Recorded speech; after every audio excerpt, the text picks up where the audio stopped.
This musical breakthrough was written in the 13th century for the monks of Reading Abbey. As monasteries grew in size and power, they vied with each other to worship God with an ever-growing extravagance.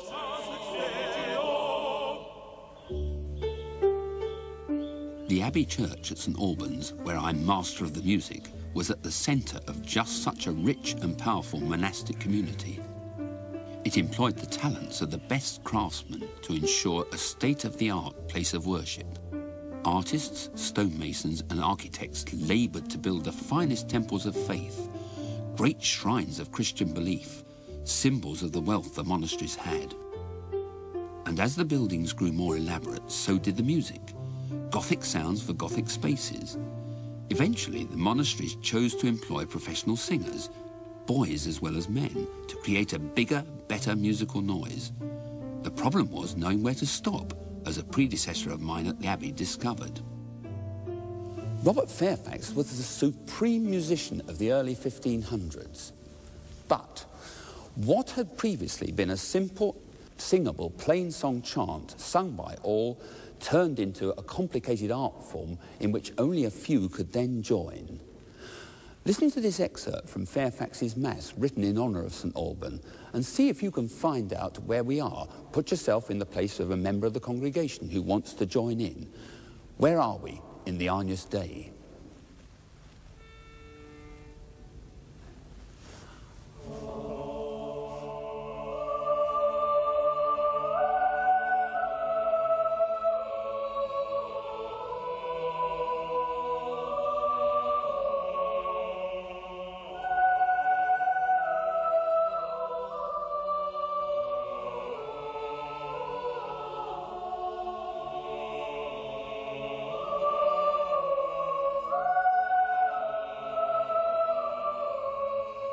We're still on the R. We haven't reached the end of the first syllable yet.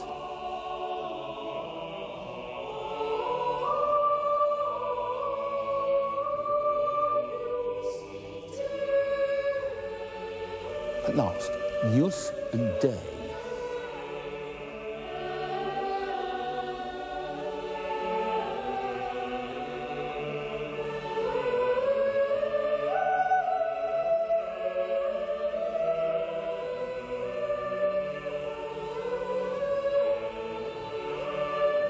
The day goes on an awful long time. Just listen.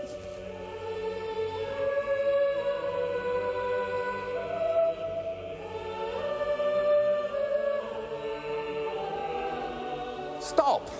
Something had to change. And something did. In 1532, King Henry VIII called a resounding halt to the power of the monasteries. In search of a quickie divorce, he declared himself head of the church and destroyed all Roman Catholic foundations. Overnight, he changed the nature of English faith and its music. Harmony remained, but not in the grandly fancy form favoured by the Catholics. The new prayer book decreed that all services were to be sung in English and with only one syllable to each note. It was a tough challenge for the musicians of the day. Thomas Tallis was one who met it successfully.